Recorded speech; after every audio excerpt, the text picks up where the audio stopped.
పట్టణంలో వెలిసిన శ్రీ కాళికాంబ చంద్రశేఖర ఆలయం నందు నిర్వహించిన షాపుల వేలంపాటపై జిల్లా దేవాదాయ శాఖ అధికారులు విచారణ నిర్వహించారు.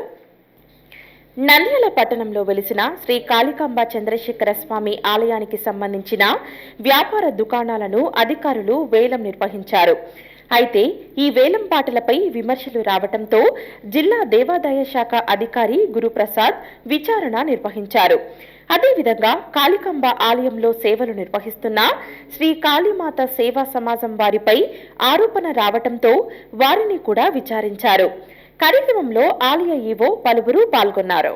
ఈ కాళీమాత సేవా సమాజం 10 సంవత్సరాలు ఏర్పడింది. 10 సంవత్సరాల క్రితము గుడి ఆదాయం ఎంత ఉంది? కాళీమాత సేవా సమాజం ఏర్పడినాక తగిన కార్యక్రమాలు చేయడం వల్ల గుడి ఆదాయం ఎంత వస్తుంది? ఒక్కసారి ప్రజలందరూ గమనించండి. కాళీమాత సేవా సమాజం రావడం వల్ల కాళికమ్మ గుడికి ఎంతో ఆదాయం వచ్చింది. ఇక్కడ గ్రూప్ గుళ్ళు ఉన్నాయి. కాళికమ్మ గుడి ఒకటి, మానవ స్వామి గుడి ఒకటి, వెంకటేశ్వర స్వామి గుడి ఒకటి. ఈ 3 గుళ్ళల్లో ఎంత ఆదాయం వస్తుంది? ఇక్కడ సేవా సమాజం ద్వారానే ఈ గుడి డెవలప్ జరుగుతుంది. ఈ గుడికి ఎంతో ఆదాయం వస్తుంది. అది గమనించకుండా శుక్రవారం ఫంక్షన్ కి ఇవ్వాలి, శుక్రవారం ఫంక్షన్ కి ఇవ్వాలని పాట పడుతున్నారు. ఇది తప్పు.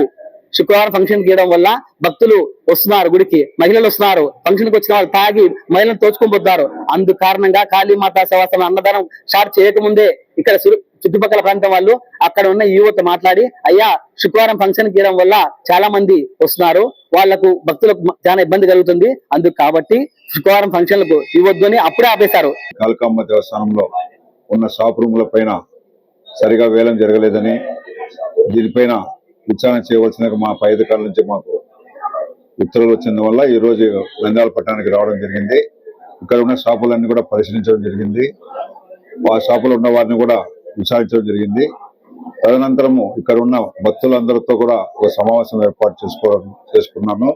ఈ సమావేశం ముందు ముఖ్యంగా ఇక్కడ కాళికాంబ సేవా సమితి వాళ్ళు తమ ఇష్టం వచ్చినట్టు వసూలు చేస్తున్నారని, నిధులు దుర్వినియోగం చేస్తున్నారనే అభియోగం పైన కూడా వాళ్ళందరితో విచారించడం జరిగింది. వాళ్ళందరూ ఇక్కడ ప్రతి శుక్రవారము అన్నదాన కార్యక్రమం జరిపిస్తున్నామని, దేవస్థానానికి ఎన్నో అభివృద్ధి పనులు మేము పాటుపడుతున్నామని, హిందూ ధర్మంగా ఏది కావాలని మేము ఒక కళాశోకులుగా మేము పాటుపడుతున్నామని చెప్తున్నారు. కాకపోతే వీటికి ఎటువంటి అధికారికంగా ఉత్తర్వులు లేవు కాబట్టి వారికి కూడా మీరు అధికారికంగా ఉత్తర్వులు కావాలంటే ఒక విన్నపంగా అర్జీ ఇవ్వండి. అర్జీ పైన మేము పరిశీలించి దానిపైన తుది నిర్ణయం తీసుకుంటాం. హలో అండి, నేను మీకు Rakshitha. Please do subscribe Nandyal communications.